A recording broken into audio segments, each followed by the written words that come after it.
Choguel Kokala Maïga tun ye wele bila duniya jamana ni a dɛmɛbagakulu ka lasigiden minnu bɛ Mali jamana kɔnɔna la ma lajɛrɛ tɔnsigi la. A tɔnsigi senfɛ a ye miniti 45 ɲɔgɔnna de kɛ ka Faransi jalaki kosɛbɛ. Nga a ma kumakan kelen lajɛya barika Faransi jamanaw ka dansago kɛbagaw kɛlɛbagaw tɔrɔdasi kulu minnu bɛ Mali la ka minan cɛ kan ka bɔ Mali jamana kɔnɔ kan. Waati damadɔ lafiyada kɔfɛ san 2013 la a ka fɔ la. L'interdiction faite en 2013 par les autorités françaises à l'armée malienne d'occuper une partie du territoire national.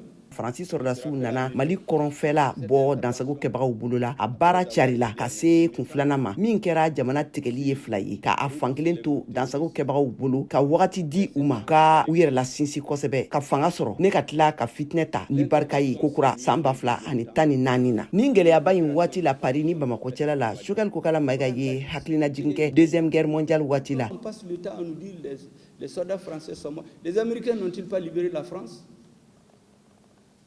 L'armée rouge n'a pas libéré une partie de l'Europe.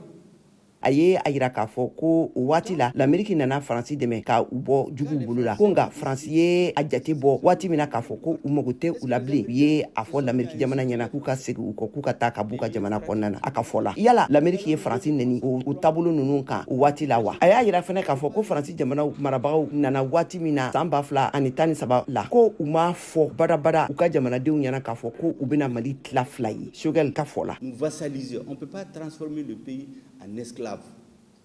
Ça, c'est terminé.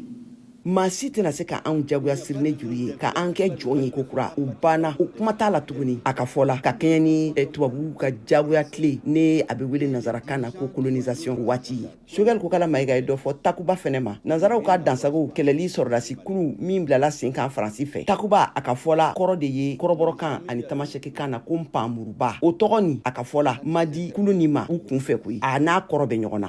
Ils allaient diviser le Mali pour créer un sanctuaire pour les terroristes.